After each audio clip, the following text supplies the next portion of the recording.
Stan and Margaret at home in their beautiful caravan. Good afternoon. My name is Stan. I used to live in Mackay, and I was a fireman in Mackay. And I went to a fire one afternoon and working the pump on the back of the fire engine, and a car ran up the back of me, of the fire engine, and took both legs off. And that's where we start this little episode of my life. You don't feel pain when you've had an accident. Straight off, you don't feel pain.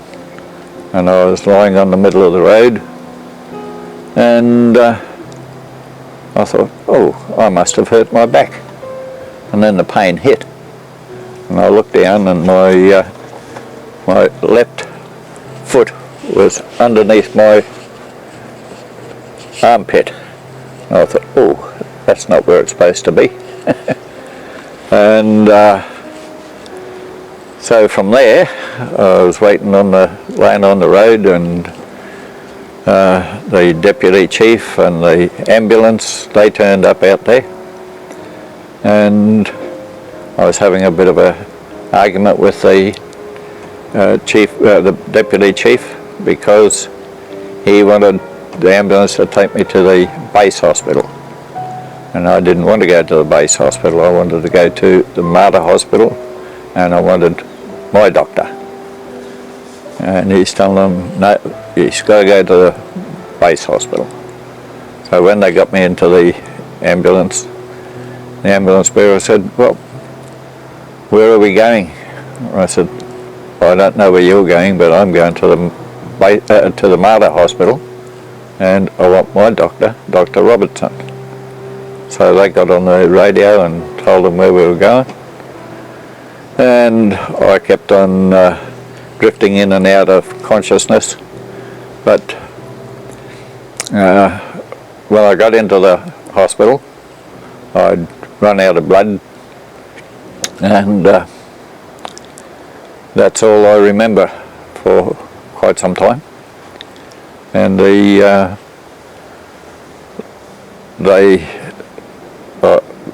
I came to for, must have been a couple of, it sounded like 10 minutes, but it wasn't. And I saw them putting transfusions in both arms and so forth, and then I did go right out.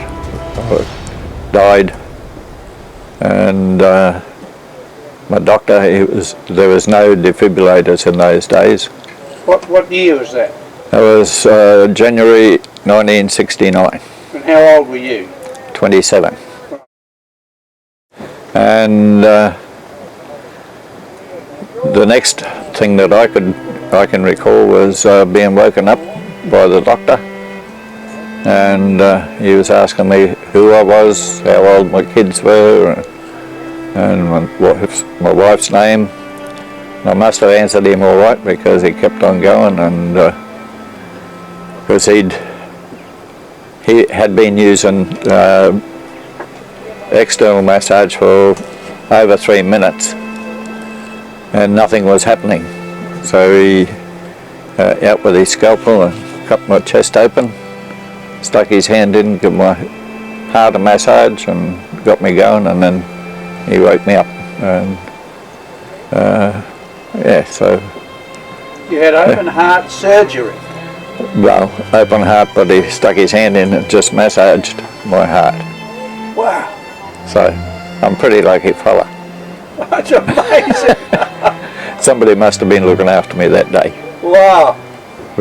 Because if I hadn't been able to tell the ambulance where I was going, I wouldn't have made it, because the base hospital was another 5 kilometres, and I would not be here. This was in which in town? Mackay. Is there a Martyr Hospital in Mackay? Yeah. Oh. Stan, at what point in this whole drama did you realise that you'd lost your legs? Did the doctor tell you, or you knew it? Well, I knew that I'd lost one anyway while I was laying on the road, because that one, it was up underneath me armpit. Yep. And then I found out that this one, it was at, well, leaning up against my back. Right.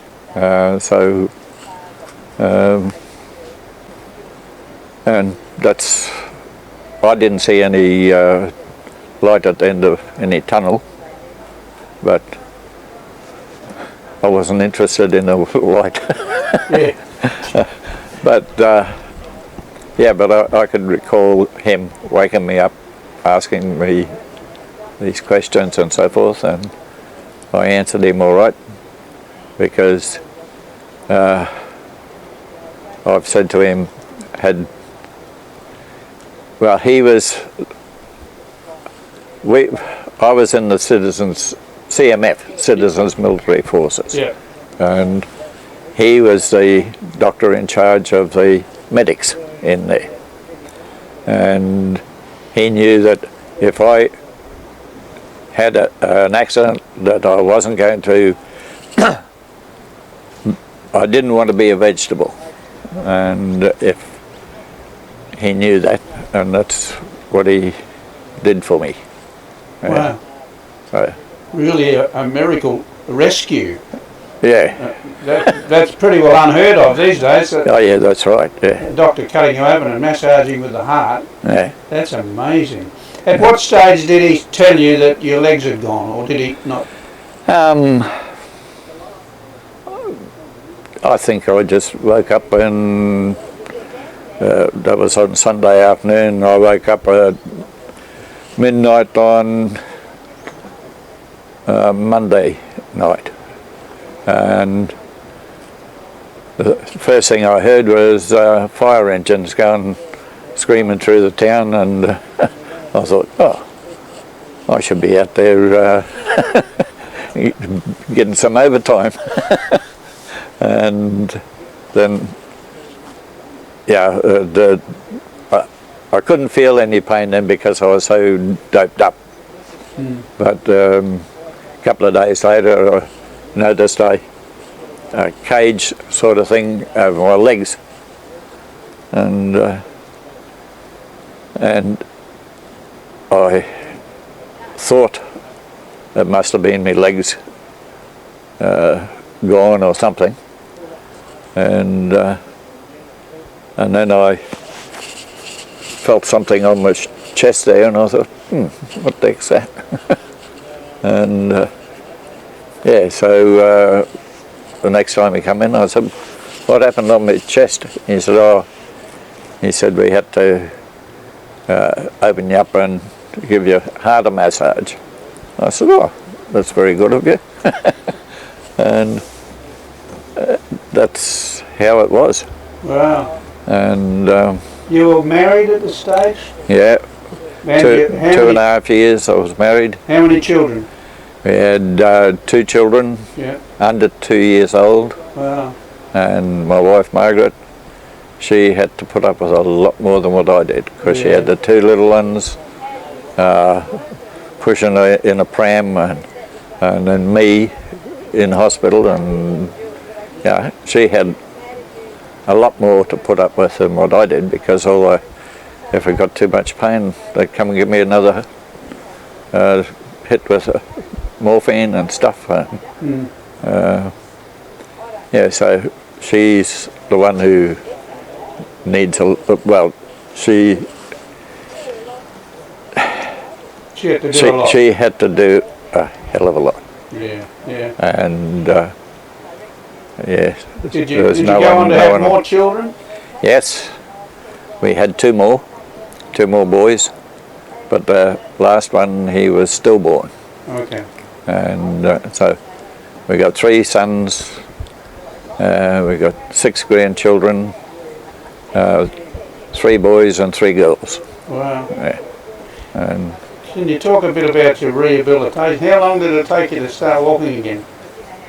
Well, I was in hospital for 8 weeks. The last 3 weeks of that was just bed and breakfast, because the blokes from the fire brigade, they'd come and get me. We'd go touring around town and so forth, and doing things, drinking and all that sort of stuff. And then yeah, so I was out of hospital in 8 weeks. And in a wheelchair, I take it? Yeah. Yeah. And then we went for a car ride up to Townsville, Margaret driving, and the kids in the back. No, she was. The kids weren't with us then, because we left them at home with her mum, and she looked after the kids while we went up to Townsville and so forth. And we were in a motel up there, and we decided we'd go for a swim in the pool. So I used to swim no problem at all. So I sat on the side of the pool and tipped myself in. And Margaret had to save me, because even though I could swim before, couldn't then. All I was doing was somersaults. I couldn't get balance. So she had to drag me out, and then I went and bought a life jacket. And I get in the pool and go swimming. And later on, I don't know, would have been probably a year later, I decided I'd try it again. And I found that I could swim then. Oh, good. Yeah. Good. So, yeah, and went down to Brisbane to the limb centre, and I thought I was pretty well hard done by. Of course, I used to love dancing. Yeah, it was the best thing ever. And when I got down to Brisbane to get a pair of legs, went in there and all those thalidomide kids were around. And I said, Stan, there's not a damn thing wrong with you, so get yourself out of the poor me. And yeah, they started making legs then for me. And the day that Armstrong walked on the moon, that's when I took my first step. Wow. in the Or the walker? No, in the rails. In the rails. And I'll tell you what, that's the hardest thing I've done. Wow. I took one step and whew, I was just covered in sweat. So I had to sit down, and that was all I did for that day. And the next day you'd put them on again and do a little bit more and so forth until you could walk up and down there without holding onto the rails. And yeah. Were they full length legs? Mm-hmm. Yeah. And do you still use them? No. So. I used them for 18 years, but they were made from wood, and they were that big at the knee. Right. And then they just about stayed that size all the way down. They were horrible things. But that was all they had them days. And it was, they were never comfortable. They were bearable, but they were never comfortable.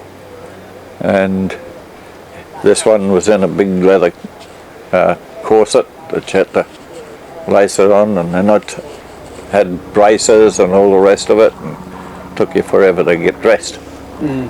But I put up with them for 18 years, and then I had, I'd been working for 15 years for a builder, and yeah, I was pay clerk for this builder, and I used to do up all the pays and all the rest of it, and I used to have to go and pay the fellow that run into me because he was a carpenter working for him. Wow.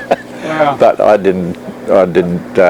I gave his pay to the foreman, and he'd look after that. Mm-hmm. But I mean, I knew the man before. Yeah. And once it's done, it's done. There's nothing you can do about it. Yeah. So you get on with life. So did you say you've forgiven him? Oh yeah. Yeah. It's just one of those things. Yep. And I've had. Well, after that, after 15 years, the builder he got into difficulties and so forth, and so I ended up on the dole. I tried to get a pension, but they wouldn't give it to me because I was capable of working. Oh, goodness me. And so I said to the girl, because I had to go and see a girl in the rehabilitation, and she was just out of uni, and because the two doctors that I saw, I said, yeah, no problems to get a pension. But this young girl, she said, no. She said, I can't give you a pension. You're capable of working. I said, yes. I said, I have been to every job that was going in Mackay. No. I said, you know, I've had 15 years of office work. Oh, that sounds real good. But have you got a senior pass? I said, no. I said, we didn't have to have a senior pass in our days to get work. And you could get a job anywhere in Mackay without a senior pass. But not when I wanted one. So, well, I'm going to go on TV. Oh, no, don't do that, she says. I said, well, I can't get a pension, I can't get a job, so I'll go on TV. Oh, no, I'll sort something out. So I ended up with a pension. Oh, good. But I only had it for about 6 weeks, because two of my boys were going to the three of them were going to the Christian Brothers College at that time, and the college put in for a grant for beautifications in the college and sun shelters and all of that sort of stuff, and they had to employ unemployed people. Yeah, they had to have 3 fellas, 3 girls, 1 coloured person and 1 disabled person. So Brother McLaughlin, he rang me up and said, do you want this job? I said, yep. So I started there, and Wonderful. the CES, as it was then, they said, well, they didn't say anything. I got the job, and I don't know what they wanted me to do, just sit in my wheelchair and do nothing. But I was pretty fit in those days, and I'd get out of my wheelchair and sit down in the dirt and screed metal for putting in pavers, and I put down over 200 metres of paving. Wow. Sitting on one of my boys' skateboard. The others, they'd bring up all these pavers and stack them along there, and I'd go along and stomp them in and so forth, and it was fantastic. On a skateboard? Yeah. And then, What a story. And then one of the blokes from the CES, he saw me. And he came in and he said, "No doubt about you. We didn't think you'd be able to do things like that." I said, "Well, there's nothing really wrong with me. I've just got no legs." And I said, "Well, can we do a write-up in the paper? See if we can get other people motivated to work." I said, "Oh yes, but they'll take me pension off me completely." Oh no, they couldn't do that. Well, 4 days later I got a letter from the CES to say I was no further entitled to a pension. So when that job finished, Brother McLaughlin, he gave me a job, a permanent job. Wonderful. Fixing chairs and things that the kids break, and doing some gardening, all of that sort of stuff. General handyman. Yeah. And that lasted, 12, more than 12 months, and then I, at that same time as I was doing this paving, and that went into the paper, a fellow who owned a hardware store in Mackay, he rang me up and asked me if I wanted a permanent job. I said, yeah. But I said, I've got to do a bit more at this job that we were doing. And he said, no, that's all right. Just when you're ready, come out and see me and I'll give you a job. So I went out there to work in his hardware store, and I worked there for 14 years. Fantastic. But in the meantime, BBC Hardware, they bought the bloke's hardware store and made us all BBC. Mm. And would have been, I don't know, 2 or 3 years on, Bunnings bought out BBC and made us all redundant. So I was 60 then, and I thought, well, that's going to do me. So that's when you got on some disability? Yeah, I ended up getting a permanent pension, disabled pension, and yeah, we've... And since then you've been a volunteer in places? I volunteer with the Salvos. I've been doing that for 14 years. Wow. When we got put off from Bunnings, we sold our house in Mackay. We then went and bought ourselves a little caravan, toured around Australia for 12 months. Wow. And ended up on the coast here. I've been here. Yeah. How long have you been here? 14. Be 14 years. Yeah, because that's. And have you ever played disability sports of any sort? No, because there wasn't any of those things around in my time, and yeah, but. What's been the hardest thing not having legs? What's the hardest thing for you? Getting stuff out of cupboards that's up high. Yeah. I mean, I've got myself a step ladder there now. I can get up and do me things there. But, Margaret. Yep. And, no, it's...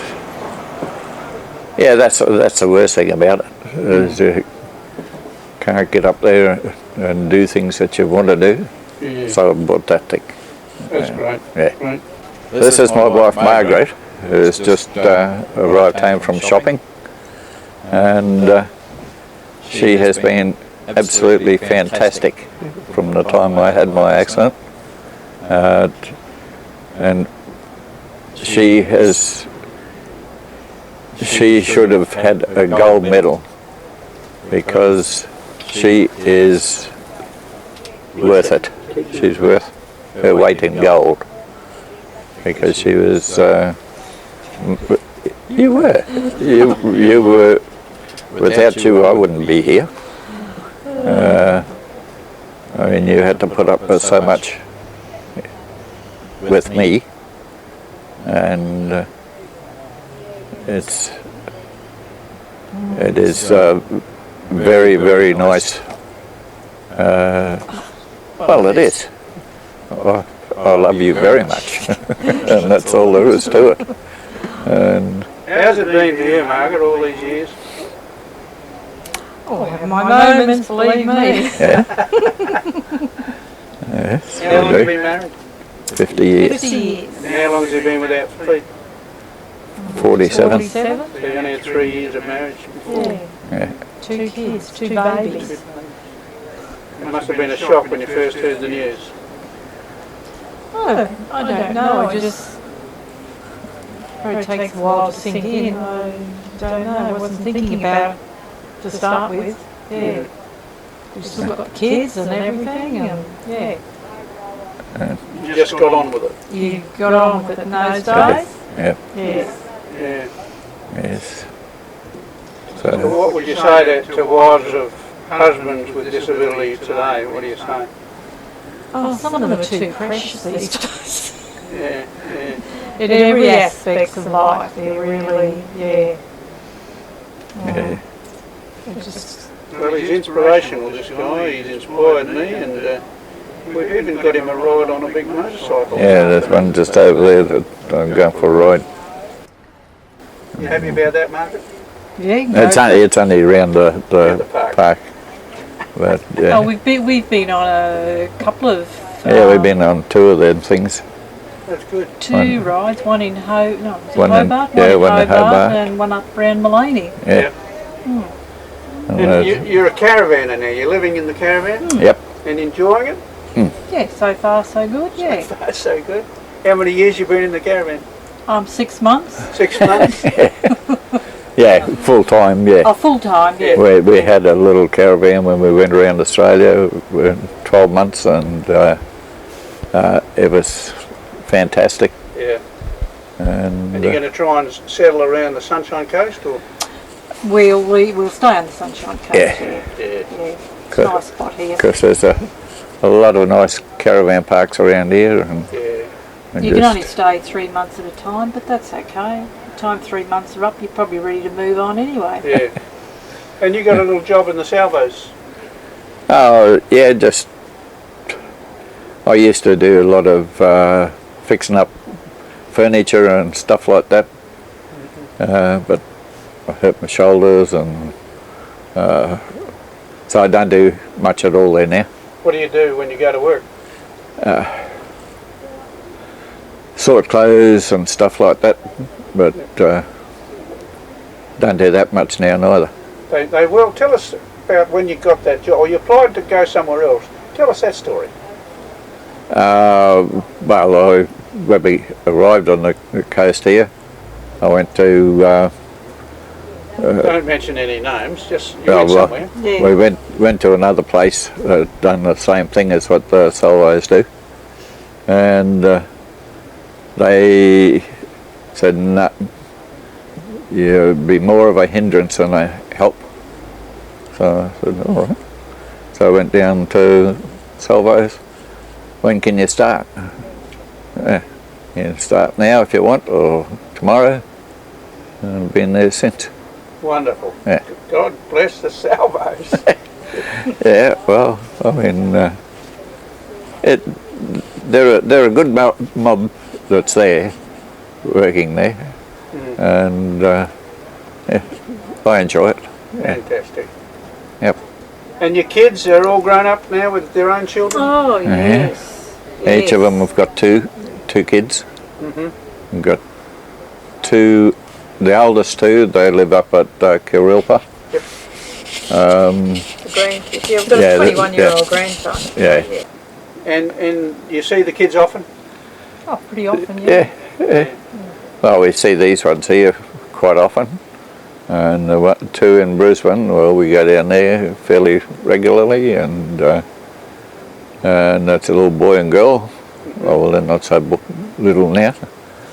And we've got two little girls in Melbourne. Yeah, good on you. Yeah. Well, anything else you'd like to share with other people to inspire them? I don't know. Tell us, Margaret. I don't know, just saying you just get on with your life and do the best you can. Do it when you can, before Yeah. you get too old. We're hoping to go to Canada next year. Wonderful. Yeah. Just looking into the bus tours with the scooter and so forth, Yeah. Yeah. Fantastic. What about a cruise? It involves a cruise Yeah. Yeah. up the coast, the Alaskan coast, yeah. And then a tour around Calgary and around that Fantastic. area. Now we've been on on a cruise. How long ago was that? A couple of years. 18 months ago. 18 months. Something we did a cruise. We're also going to the Murray River, doing a 4-night cruise on the Murray River at the end of September. And that also involves overnight in Kangaroo Island. So, yeah, looking forward to that as well. Yep. Yeah, so while we're kidding, we're doing it. It's because I don't know how much longer these knees will take the walking around on. They've lasted all this time. Yeah, but they weren't built for doing that. Well, that's a great note to finish on. And now we'll go over and have our motorbike ride. Yeah, Sound like a we good will. idea? Yep. Thank you, Margaret and Stan. You're welcome. And God bless you. Same to you. Yeah.